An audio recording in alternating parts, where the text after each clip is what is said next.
सोमवार का दिन शंकर भगवान को समर्पित होता है। आज के दिन भक्त भोलेनाथ को प्रसन्न करने के लिए विशेष पूजा अर्चना करते हैं। कुछ लोग आज के दिन व्रत भी रखते हैं ताकि शिव की विशेष कृपा प्राप्त की जा सके। बाबा भोलेनाथ के आशीर्वाद के लिए आप भी सोमवार का व्रत कर रहे हैं तो शिव व्रत कथा को पढ़कर या सुनकर इस उपवास को पूरा करें। कृपया कथा का पूरा श्रवण करके पुण्य के भागी बने। कथा को बीच में ना छोड़े। सोमवार की व्रत कथा। एक समय की बात है, किसी नगर में एक साहूकार रहता था। उसके घर में धन की कोई कमी नहीं थी, लेकिन उसकी कोई संतान नहीं थी। इस कारण वह बहुत दुखी था। पुत्र प्राप्ति के लिए वह प्रत्येक सोमवार व्रत रखता था और पूरी श्रद्धा के साथ शिव मंदिर जाकर भगवान शिव और पार्वती जी की पूजा करता था। उसकी भक्ति देखकर एक दिन माँ पार्वती प्रसन्न हो गईं और भगवान शिव से उस साहूकार की मनोकामना पूर्ण करने का आग्रह किया। पार्वती जी की इच्छा सुनकर भगवान शिव ने कहा कि हे पार्वती, इस संसार में हर प्राणी को उसके कर्मों का फल मिलता है और जिसके भाग्य में जो हो उसे भोगना ही पुण्य ढाता है। लेकिन पार्वती जी ने साहूकार की भक्ति का मान रखने के लिए उसकी मनोकामना पूर्ण करने की इच्छा जताई। माता पार्वती के आग्रह पर शिवजी ने साहूकार को पुत्र प्राप्ति का वरदान तो दिया, लेकिन साथ ही यह भी कहा कि उसके बालक की आयु केवल 12 वर्ष होगी। माता पार्वती और भगवान शिव की बातचीत को साहूकार सुन रहा था। उसे ना तो इस बात की खुशी थी और ना ही दुख। वह पहले की भांति शिवजी की पूजा करता रहा। कुछ समय के बाद साहूकार के घर एक पुत्र का जन्म हुआ।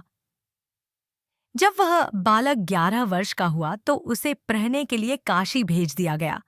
साहूकार ने पुत्र के मामा को बुलाकर उसे बहुत सारा धन दिया और कहा कि तुम इस बालक को काशी विद्या प्राप्ति के लिए ले जाओ और मार्ग में यज्ञ कराना। जहां भी यज्ञ कराओ वहां ब्राह्मणों को भोजन कराते और दक्षिणा देते हुए जाना। आप सभी से हाथ जोड़कर निवेदन है, यदि आपने हमारा चैनल सब्सक्राइब नहीं किया है तो कर दे ताकि आगे आने वाली वीडियो की जानकारी मिलती रहे। आइए आगे की कथा का श्रवण करते हैं। दोनों मामा भांजे इसी तरह यज्ञ कराते और ब्राह्मणों को दान दक्षिणा देते काशी की ओर चल पड़े। रात में एक नगर के राजा की कन्या का विवाह था, लेकिन जिस राजकुमार से उसका विवाह होने वाला था वह एक आंख से काना था।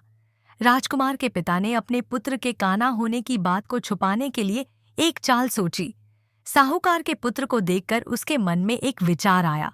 उसने सोचा, क्यों न इस लद्दधके को दूल्हा बनाकर राजकुमारी से विवाह करा दूं। विवाह के बाद इसको धन देकर विदा कर दूंगा और राजकुमारी को अपने नगर ले जाऊंगा।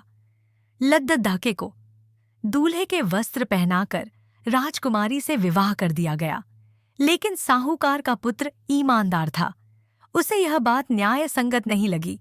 उसने अवसर पाकर राजकुमारी की चुन्नी के पल्ले पर लिखा कि तुम्हारा विवाह तो मेरे साथ हुआ है, लेकिन जिस राजकुमार के संग तुम्हें भेजा जाएगा वह एक आंख से काना है। मैं तो काशी रहने जा रहा हूं। जब राजकुमारी ने चुन्नी पर लिखी बातें पढ़ी तो उसने अपने माता पिता को यह बात बताई। राजा ने अपनी पुत्री को विदा नहीं किया, जिससे बारात वापस चली गई। दूसरी ओर साहूकार का लद्दका